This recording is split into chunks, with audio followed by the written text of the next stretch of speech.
Konrad is a faculty member here at the University of Hawaii, and he's also a fellow at the Smithsonian, where he's heading up or helping to produce the Asian Pacific Archive, about which he's going to tell us some today. I believe it's also been the occasion of an auspicious family birthday, so we want to convey our best wishes for that. Without further ado, it's a pleasure to have you here, and we look forward to listening to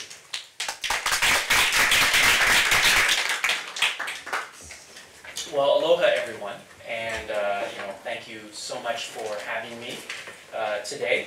Some of you know Kathy Davidson, who was the one who helped plug me in here, as I call her, the Grand Dom. She sends her aloha to everyone, and she wishes that she could be here to join you. She sends her love. Wanted to express my thanks to the organizers. I should say one thing to David, whose namesake contains the names of some of my best friends, but whose work I encountered early on in my academic career and gave me language to explore some of the questions that faced me when I was thinking about issues of race and representation. So thank you to the both of you for having me here.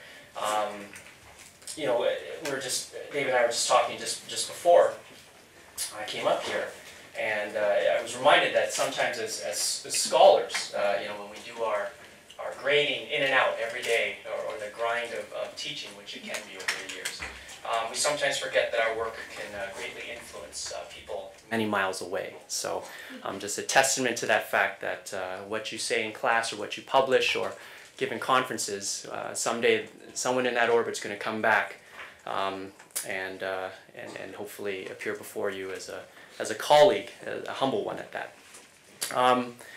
Thank you for that introduction. Appreciate that. I'm here at UH at the Academy for Creative Media. Also now at the Smithsonian Asian Pacific American Program, where I'm the director of the program. And what I wanted to share with you today was some of my current scholarship and how this research informs the direction I have in mind for the Smithsonian Asian Pacific American Program. Now this trajectory can be traced to a set of questions I asked in a review of a book called, an edited book called Alien Encounters, Popular Culture in Asian Americas, published by Duke, UP, and I know that Kathy's got an in on that press, but I'm not plugging the press at all. But it was published in 2007, and I wrote this review. Now I mentioned the year 2007 because it marks a time when the notion of social media took what I think we find it as its current meaning. Now, before 2007, social media actually referred to society magazines and society print. When you said social media, you meant who was going to show up at your opening at the Met. Was it going to be New York Magazine or whatnot? And also at that time, the scope of mobile technologies had increased. So we went from cell phones to what we now call smartphones. Now consider this in that year. In September 26, 2006, Facebook opened to anyone with an email address. At that time, the Obama campaign launched with a Facebook-like website in February 2007. Twitter, which was launched on July 15, 2006, took off with the South by Southwest Film Festival in March 2007. And Steve Jobs introduced the iPhone on January 9, 2007, and later that year he announced that the iPhone would be open to third-party designed applications. In other words, the way in which we produce and consume notions like identity, history, and culture were changing in a rapid fashion. Now back to this review. I asked a review in this question. I asked a review in the review. I asked this question: can the study of popular culture, which is what this book was about, Asian American popular culture, and its consumption and its production, provide something more than just an optic on a historical analysis of power, like a genealogy of power, and the use of using popular culture as the vehicle? And I asked what kind of long-term view and narrative of Asian America is possible. Now, I want to just put that in, Asian American narrative, put that in quotes, or how I want to phrase it today, the canonization of Asian American life. And I want to phrase it as that notion of canonization and explore what that means in what many of you are familiar with as the notion of convergence culture, that's Henry Jenkins' term, in media history, and explore the possibilities that are native to the online life, to what I call online life. So today I want to explore how we canonize online forms of Asian American agency. It's kind of a, oops, I'll go right here. So let me start off by sort of introducing, setting the context of why this vision that I'm talking about is going to be directing my scholarship, that is directing the vision of the Smithsonian Asian Pacific American Program. So on May 5th, 2011, the National Museum of the American Latino Commission recommended to the White House and Congress that a new Smithsonian Institution Museum for the American Latino, for American Latino contributions to the U.S. be built near the Capitol as a testament to the role of Latinos in the American story. Following creations of the National Museum of the American Indian and the National Museum of African American History and Culture, New York Times reporter Kate Taylor wrote that even with congressional support, this notion of a national museum for the American Latino will face political and financial pressures. And a feeling, quote, that that among some in Washington, that the Smithsonian should stop spinning off new specialty museums and concentrate on improving the ones that it already has. What does this initiative to build a National Museum of the American Latino say about the future of Asian American communities, histories, and cultures, and their place on the National Mall? In a special issue of this journal called AAPI Nexus, or Asian American Pacific Islander Nexus, the editors Franklin Odo and Paul Ong, two longtime scholars of Asian American studies, wrote that the long-time obscuration of the AAPI experience from entrenched stereotypes in the American imaginary has meant that institutions like museums, libraries, and historical societies have become, quote, the default targets to secure more accurate representation or even representation at all.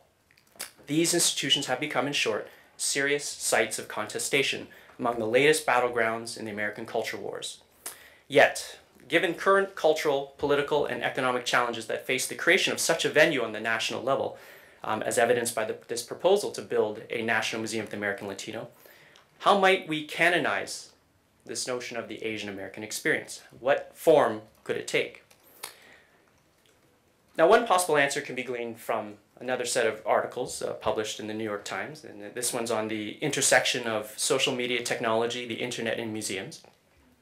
In this article, The Spirit of Sharing, Carol Vogel writes that social media is turning museums into, quote, virtual community centers. On Facebook or Twitter or almost any museum website, everyone has a voice and a vote. Curators and online visitors can communicate, learning from one another. As visitors bring their handheld devices to visits, the potential for interactivity only intensifies, end quote. Another article, Smithsonian uses social media to expand its mission, reveals how crowdsourcing and user-generated content are becoming common tools in expanding the mission of the 164-year-old organization to, quote, increase and diffuse knowledge. That's our mission. Now, the thread that runs throughout these articles details how social media is becoming a common element of museum space, of museum practice. The intersection of social media, technology, the internet, and museums opens interesting possibilities for redefining, documenting, and diversifying American life.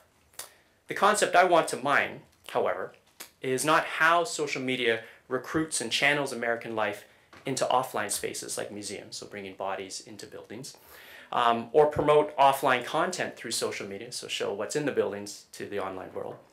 I'm interested in how social media produces a form of American life that's native to the online world, that is where life is. Consider that the investitures of online life, as it changes, the investitures that we have in online life is changing how we express ourselves. The use of email, which was a predominant mode of communication, is now in decline, including its role as a form of social etiquette, because the wide range of communications that are now available through social media and devices have not met the, quote, social intensity of the digital age, and I'm quoting James Katz here. So another article in the New York Times states that media forms in the digital age are changing our behavior. We are addicted to online world and value its forms. Matt Richtel, one of the New York Times technology reviewers, writes, the juggling of email, phone calls, and other incoming information can change how people think and behave. They say our ability to focus is being undermined by bursts of information. These play to a primitive impulse to respond to immediate opportunities and threats. The stimulation provokes excitement, a dopamine effect, squirt, that researchers say can be addictive. In its absence, people feel bored. The online experience, I suggest, asks us to reconsider the scope and meaning of life and concepts of identity and history. And in so doing, online and digital activity offers a way how we may canonize what I'm calling the Asian American experience in terms that are not tied to brick and mortar spaces. More to the point, at the Smithsonian, the premise is that the American experience, what our notion of nation is increasingly taking place in the digital world and mobile technologies, and on mobile technologies. And this online world is producing new forms of what we can call American life. The question then is, how does this shift in cultural production and preservation change the politics of race and nation? Unlike the initiatives to innovate the role of art or natural history in everyday life, as explored by the articles in the New York Times that I mentioned earlier, I'm interested in how social media may convey an experience driven by ethical imperatives founded in race, representation, inclusion, and empowerment. To paraphrase Deleuze's work on that techno-philosophy of cinema, what he calls thinking in cinema through cinema, here the idea is thinking in digital media through digital media. I return to another writer named Lisa Nakamura, whom I think some of you are familiar with. She writes that most studies of race in the internet tend to focus on, quote, what types of services and activities they engage in, rather than asking them about their cultural production, such as postings to bulletin boards or the creation of websites or other forms of internet textuality or graphical expression. Racial subjects, end quote, racial subjects are studied as passive consumers of the internet, and race is conflated with achieving online access to become unencumbered online users. Such a focus, Nakamura claims, neglects how users of color are interactors, or active producers of internet culture that participate in the politics of representation and social change. The rate and scope of online cultural production prompts a re-envisioning of what she calls, quote, what constitutes a major life activity. In the case of people of color, popular culture practices constitute a discursive domain where they are more likely to see culture producers who resemble them. And most importantly, these are exactly the spaces that invite participation by users. This is important information in the context of internet users and their lived realities, end quote. Nakamura's argument suggests that racial communities produce online cultures that are as compelling and important as life in the offline world. The idea is that online life can be edifying elements of the Asian American experience. Already the convergence of culture producer and consumer has transformed our notion of civic culture and the centrality of online life. Again, returning to Henry Jenkins, writing that the rise of networking computing and the social and cultural practices that, which have grown up around it have expanded the ability of average citizens to express their ideas, circulate them before a larger public, and pool information in the hopes of transforming our society, end quote. So with measures now that are familiar to us, measures such as subscribers, followers, embedded links, hashtags, etc., social media platforms such as YouTube and Twitter have created forms of political, cultural, and economic capital and affectivity that's native to the online world. Online life is a combination of forces, cinematic and design elements that compose its experience. Choices in design that support audiovisual and narrative continuity, as well as cinematic ones such as editing, sound, cinematography, and mise-en-scène, fosters this, what Katz called earlier, this social intensity that gives materiality to the online world. For Asian America, the online world is where we are transforming notions of race. As Kent Ono and Vincent Pham detail in their work on Asian American media, the new media landscape has, quote, proven fruitful for Asian Americans, since access to traditional media venues often prove too difficult, too costly, and too restrictive for their voice to be heard. End quote. Ono and Pham point to how new media enables independent Asian American media, vernacular communities, and forms of engagement. Indeed, another article that just got published in the New York Times last week supports this emerging practice for Asian American identity. In Asian American Stars, Many Web Fans, the article reports that Asian American life takes place online. The reporter says that Asian roles in Hollywood have come a long way since Mickey Rooney played a Japanese neighbor in Breakfast at Tiffany's. But the dearth of Asian lead characters today suggests there is still a way to go. It's an entirely different story, however, on the democratized platform of YouTube, where a young generation of Asian Americans has found a voice and millions of eager fans. The article also references a Pew Research Center presentation that argues that Asian Americans, the fastest growing racial group in the US, is the most wired demographic in the nation. Asian America, I argue, my argument here, is a pivot point for the production of the American experience in the digital age, one at which changing demographics and technology have intersected to compose and canonize a novel heritage. By way of examples, let me offer a preliminary sketch of online life. So here's the graph here showing the usage. Okay.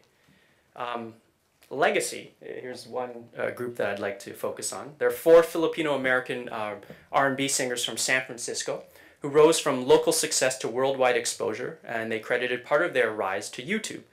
The band created a YouTube channel to post videos and cultivate a fan base. One performance, a cover of pop star Justin Bieber's song Baby, went viral and caught the attention of Bieber's manager, who then hired them to be Bieber's backup singers and go on tour. In an article about them, again in the New York Times, the reporter said that before joining Mr. Bieber's touring group, they were rising stars on YouTube, now a crucial launching pad for Asian American artists seeking the kind of exposure rarely afforded them by the mainstream recording industry. The one place where Asian American artists flourish in contemporary pop is on YouTube. Now, the reporter contends that the online platform allows Asian American performers to pursue alternate routes to public exhibition, and by so doing, challenge the stereotypes and conventions that have handicapped Asian Americans in the entertainment industry. YouTube, in another way, has become a major life activity for Asian America, for the notion of racial identity. The unique properties of this online life world are illustrated by how legacy, style, and standing resonates with YouTube's intrinsic online properties. Right? So if we go to a YouTube video, we generally have an amateurish or a do-it-yourself aesthetic. Right? So the choices in cinematography, the quality of the production, the way in which the sound is recorded in a way, it's unlike the movies that you would watch in Hollywood. These are do-it-yourself aesthetics. This is interactivity where you can upload your video onto YouTube. Now the idea is that the apparatus of YouTube, the combination of cinematic and design forces, web design forces, and Legacy's use of this apparatus to compose self-representation expresses a material reality that is made possible by those very aesthetic elements that are native to the YouTube do-it-yourself platform. And through these elements, this video fleshes out their lived experience. So when they're doing things like singing someone else's songs in a bedroom or a living room, as opposed to like a professional video on MTV, this practice of doing that on YouTube has been long part of Legacy's Asian Americanness, their own upbringing. Its members all grew up singing pop and R&B songs on the karaoke machines of their Philippines-born parents. So this low production value of this do-it-yourself and self-aware documentation of Asian Americans or Asian bodies covering American songs inflects the cultural products from an industry that locates Asian Americans at the margins. So it is that combination again of those aesthetic forces native to YouTube. And this activity produces an instructive moment in the narrative of the Asian American experience. To cite Stuart Hall's study of cinema and cultural identity, Legacy's arc of experience gestures to identity not as an essence, but as a positioning. End quote. The positioning of Asian America includes music, immigration, identity, technology, race relations, popular culture, and U.S.-Asia relations. Let me...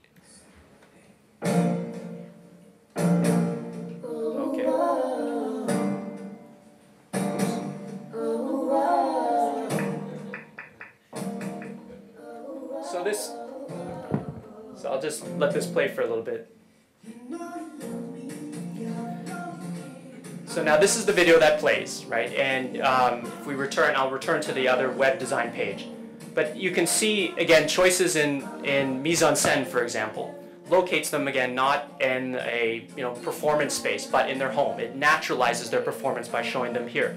By showing that they're recording this themselves, but that is to say, showing a microphone, showing them sitting down. Again, these choices in mise-en-scène naturalize their bodies. Now the duration of these videos, now this one's edited in terms of a montage, so it allows the image to dissolve into another. It leads you into building a narrative construction that legitimizes their performance. So in many ways it's inflecting how we understand the stereotype of Asian Americans as being on the fringes of this performance, and now at the center. It naturalizes them at the center. And the fact, again, that they're covering an American song, actually sung by a Canadian, they're actually taking the cultural products of what it means to be American and adopting it as their own. So many of their videos, this one again is most edited, but all their videos on YouTube appear like this, with one more exception: there's less editing in the other ones. So by having less editing, they take one long take. And as we follow film theory, that long take allows us to digest the image, right? Rather than having rather than having narrative made for us through choices in editing, that is to say, this is what you see and this is what you see, one shot to the next. A long take forces us in many ways to contemplate the image and digest it as something meaningful. And so they have a series of, majority of their videos are like that.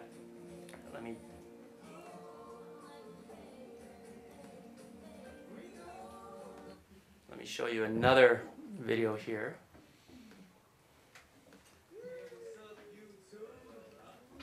Oops. And we have a special guest. We have Summer Breeze with us. So again, taking place in their homes. Make sure you guys check him out on the sidebar, which is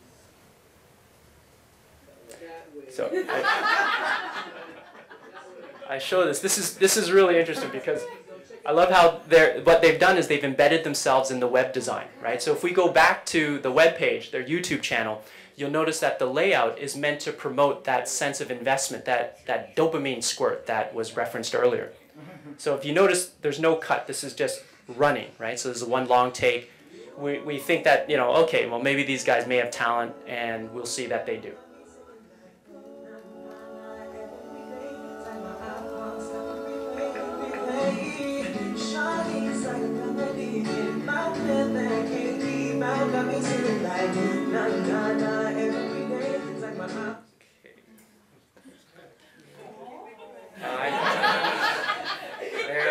They're more interesting than I am. I know. I know. It's always. Oh. Well, I think they're more interesting than myself. I wish. Anyways, you can see when I'm talking about the web design, the layout, the way in which they embed themselves. This is again the online life, the way in which they are creating currency for themselves. Again, revaluing the cultural economy. So there's the article about them, unexpected harmony. Okay, like that. A second one that I want to introduce is a new media initiative by the Center for Asian American Media. It's one of the major media organizations to emerge from the Asian American and cultural activism, or the Asian American movement of the late 1960s. Formerly known as the National Asian American Telecommunications Association, CAM, was founded after a conference involving Asian American activists, filmmakers, and producers concerned about the state of Asian American representation and access to public broadcasting. So created in 1981, this organization tapped into funds from the Corporation for Public Broadcasting to support the development of ethnic public media, and dedicated itself to being an advocate for the inclusion of the Asian American experience in public media. Now, they primarily focused on films and television broadcasts for public, for PBS. But in 2008, they began launching digital media initiatives to complement their mission and address the changing demographics and means of consumption of the public. CAM Executive Director Stephen Gong observed that the election of President Barack Obama revealed the growing racial ethnic diversity of the American public and the relevance of young people and the prominent role of social media and cultural activism. He stated that CAM needed to embrace this diversity as a core principle, but it requires that it engage more deeply with the more ethnically diverse audiences and with digital media. So to this end, they developed an application for the iPhone. This free game, Filipino or Not, portrays images of public figures who may be of Filipino descent. Now, after giving clues, players are asked to determine if the person is Filipino. The game offers a playful way to raise questions about race and representation in the media. The larger objective was to highlight the role Filipinos have played in the media-making world. Often Filipinos in the media are assumed to be ambiguous or of another ethnicity. With this game, they made visible the contributions of Filipinos in a playful way. And I wish I could play it. I don't have the game here. But it just shows a series of images of people from like Heinz Ward, no, who's Korean American, but the guy from Black Eyed Peas, and from the dancer from the Pussycat Dolls, etc. So showing how all these artists have Filipino ties, Filipino ancestry, or connections to the Filipino American experience. Okay, now I want to go something more local here. So I want to look at local events that unfolded in last year, in April and May of last year, with this movement called Save Our Schools Hawaii, or as their handle goes, SOS 808. Now this is a grassroots movement of parents and students who organized to address what happened in Hawaii as what we know as Furlough Fridays. 17 plus Fridays during the school year when public school teachers and employees were furloughed to close the state budget deficit. While the Hawaii State Legislature eventually voted to set aside state funds to eliminate some of the furlough days, then Governor Linda Lingle, a Republican, refused to release the funds, which meant that Hawaii, a majority Asian American, Pacific Islander, and Native Hawaiian state that ranks low in national educational achievements, would continue to have the shortest public school year in the nation. On April 7th, 2010, SOS 808 entered the office of Governor Lingle to request a meeting, and when denied, they staged a sit-in. The meeting never happened, and the sit-in ended 8 days later with arrests and trespassing citations. So rather than focus on their failed attempt to meet with the governor, I want to point to how SOS 808 pushed their cause through that spectrum of social media networks, like their blog, Facebook, YouTube, Twitter, and how they attracted sympathizers who engaged in online tactics to support their cause and to report their narrative in real time. So SOS 808 used social media to update its activities and status, but the group also sought to influence public opinion beyond its followers, subscribers, and friends. They sought to create life online. They tried to use the online world again to create, and its materiality and its standing to influence the offline world. So for example, SOS 808 tweeted about public opinion polls held by local news outlets and encouraged followers to vote in support of their cause.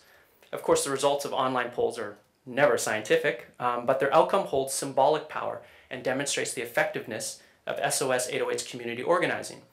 In the then Honolulu Advertiser poll, a newspaper that has been since renamed, the poll asked, how long should the sit-in at Governor Lingle's office to protest teacher furloughs go on? 78% voted in support of the sit-in continuing until furloughs end.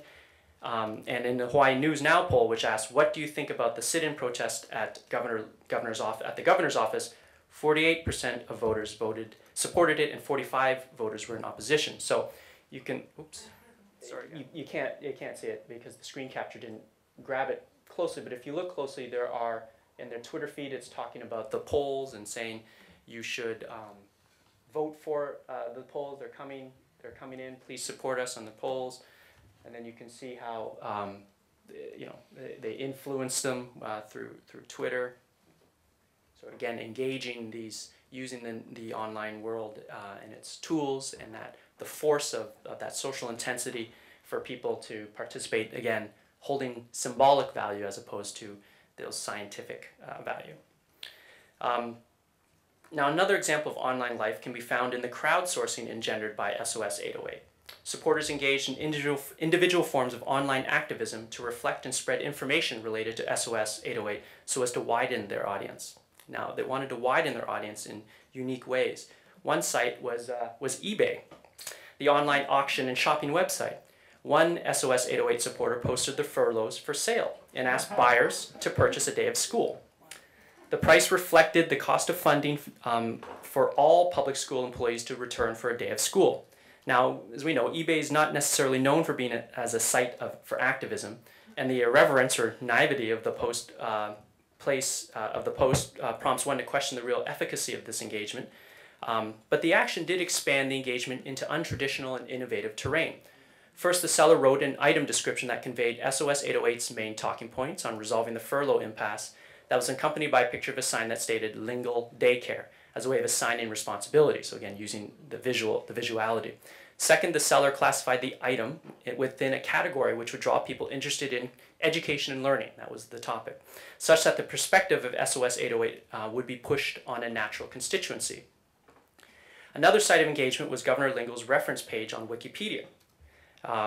As the SOS 808 standoff unfolded, a supporter documented the events in real time on the governor's Wikipedia page. The activism was calibrated to insert narrative points as opposed to vandalizing the page. The first entry changed the lead section by adding statements and supporting links to suggest that Governor Lingel's reluctance to meeting SOS 808 contradicted her campaign pledge to giving parents a, quote, a real say in education, end quote, and that the governor was responsible for Furlough Fridays. At one point, the amendments were deleted by another contributor but were reinserted. Eventually, the description of the incident was rewritten to offer a neutral account of the sit-in, but remains in the section that details Lingel's legacy as the governor of Hawaii. So let me draw some preliminary conclusions here. Given the challenges that face the creation of the National Museum of the American Latino, the more accurate and representation, or even representation at all, of Asian American life, as Franklin Odo and Paul Ong phrased it, is tied to the premise that life will increasingly take place online, and the online world is increasingly central to life. Nakamura writes this, supports, as she writes and observes, the wars over the, quote, the wars over the internet's visual culture are taking place in settings that include the living room, but also extend outward in ways that other media have not. The internet intervenes in people's daily lives across social spheres and public spaces, such as public libraries, cyber cafes, and school classrooms, and across platforms like the cell phone, the PDA, and the television. Now, I want to conclude by returning to SOS 808's digital media life. When the furloughs ended, the then Honolulu Advertiser wrote that Furlough Fridays at Hawaii public schools are a thing of the past. Governor Linda Lingel yesterday declared an end to one of the most controversial and highly contentious chapters in the history of Hawaii's public education system, end quote. I highlight this passage for how it characterizes the episode of Furlough Fridays as a moment in state history that will remain open to interpretation and debate. So keep that in mind, it's just open. Second, at the climax of SOS 808's occupation of Governor Lingel's office, the Library of Congress and Twitter announced that the Twitter archive will be collected and preserved by the Library of Congress. The New York Times wrote that the Library of Congress, quote, the Library of Congress, library officials explained that the agreement was another step in the library's embrace of digital media. Twitter declared it very exciting that tweets are becoming part of history, end quote. Now, during their engagement with the governor had no blog, no Twitter feed, no YouTube channel, and no active Facebook page. So the online life of SOS 808 Hawaii, SOS 808, ensures that a specific version of events in future drafts of this, quote, controversial and highly contentious chapter in the history of Hawaii's public education system will be there. How we may canonize Asian American, Pacific Islander, and Native Hawaiian life in a national museum is far from clear, but the immediate journey will take place online because major life activities have taken online forms. Now, this leaves us with two tasks for the digital age. One, in the so-called post-racial age, with the election of Barack Obama, the appearance of race in the online world requires greater attention to the apparatus of the online world. Its combination of cinematic and design forces as they give rise to processes of normalization in that social intensification, our addiction, and centralization of the online world. We simply take the representations on the internet and our mobile devices sometimes for granted. The task then, the first task, is to be cognizant of where, as following Foucault, where power hides. Second, the task is to revalue these emergent forms of marginal lives. Here I see the inventive and critical spirit again of Deleuze, of this notion of minor literature, again taking place online, whereby the moment of agency, that threshold of being a long-time listener, first-time caller, and consuming and producing popular culture, draws from the inflection of majoritarian discourses to take flight along creative lines of escape. All right, thank you.